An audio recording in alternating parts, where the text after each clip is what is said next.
ഫസ്തഖിം കമാ ഉമിർത വമൻ താബ മഅക വലാ തത്ഗൗ. നബിയെ, താങ്കളും താങ്കളിൽ വിശ്വസിച്ച മുസ്ലിമീങ്ങളും അള്ളാഹു പറഞ്ഞതുപോലെ ചെയ്യുക, അതിനേക്കാൾ കൂട്ടാതിരിക്കുക. ആയിഷ റളിയല്ലാഹു തആല അൻഹയോട് അബൂ സലമത്ത് ഇബ്നു അബ്ദുറഹ്മാൻ ഇബ്നു ഔഫ് ചോദിക്കുന്നുണ്ട്, നബി സല്ലല്ലാഹു അലൈഹി വസല്ലം രാത്രിയിൽ ഖിയാമുൽ ലൈൽ നമസ്കരിക്കാൻ എഴുന്നേറ്റാൽ പ്രാരംഭ പ്രാർത്ഥനയിൽ എന്തായിരുന്നു ചൊല്ലിയിരുന്നത്? അവർ പഠിക്കാൻ വേണ്ടി ചോദിച്ചതാണ്.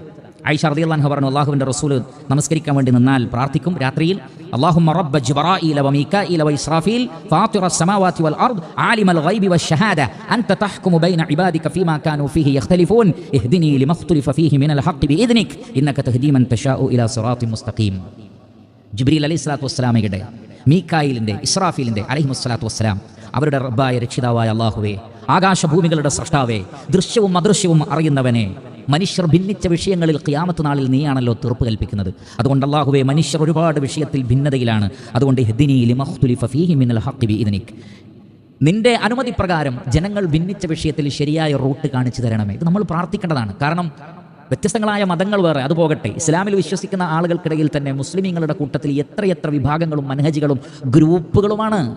ഓരോരുത്തരും രാവും പകലും വ്യത്യാസമുള്ള വാദങ്ങൾ പറയുമ്പോൾ ഇതിലേതാണ് ശരി എന്നുള്ളത് അറിയേണ്ടതില്ലേ? അതിന് പഠിക്കണം, പ്രാർത്ഥിക്കണം. കുറച്ച് റബ്ബിനോട് മനസ്സ് തട്ടി പ്രാർത്ഥിക്കണം. പ്രാർത്ഥനയ്ക്ക് ഉത്തരം നൽകുന്നവനാണ് അല്ലാഹു. അമ്മൻ യുജീബുൽ മുദ്ററ ഇദാ ദഅ.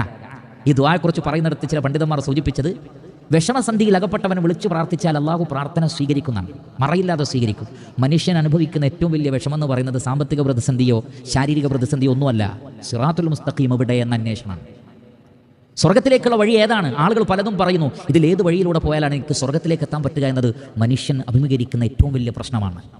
അള്ളാഹുവിൻ്റെ തൗഫീഖില്ലാതെ ഈ ശരിയായ റൂട്ടിലെത്താൻ കഴിയില്ല. അതുകൊണ്ടാണ് അള്ളാഹുവിൻ്റെ റസൂൽ അങ്ങനെ ദുആ ചെയ്തത്.